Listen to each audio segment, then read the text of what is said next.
uNyaniso nguyena kuphela osaphila emndenini okaGoniwe.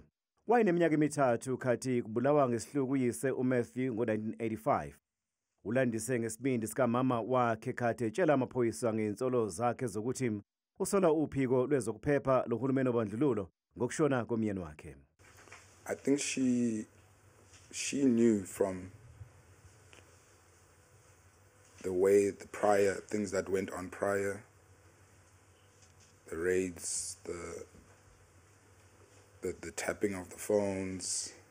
I think people got the sense that, and the call from PE, obviously he would have told her he's going to maybe meet up with Derek, maybe. So I think she kind of got the sense that the way it was orchestrated, that both the PE and the Cradock Defence Force knew about,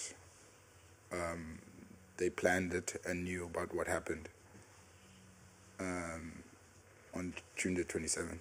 Inkantolo izwe ukuthi umfundisi uCharles Coetzee webandla i-ND Kerk mhla zingu-21 kuMbasa ka-1997 wabamba umhlangano wokubuyisana phakathi kwemindeni ye-Cradock 4 nowayengu-Lieutenant wamaphoyisa u-Eric Taylor ongasekho nowayevumela yena ekhomishaneni TRC ukubandakanyeka ekubulaweni kwe-Cradock 4.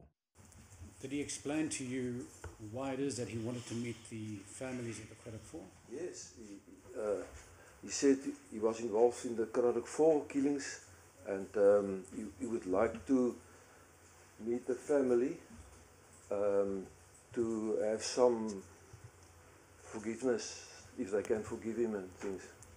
Kulonyaka kuhlangana eminyaka engamashumi 4 selokwabulawa uFocalata uMatthew Goniwe, Sicelo Mhlawuli kanye noSparo Mkhonto bebulawa ngamaphoyisa obandlululo bebulawela iqhaza labo emzabalazweni wenkululeko.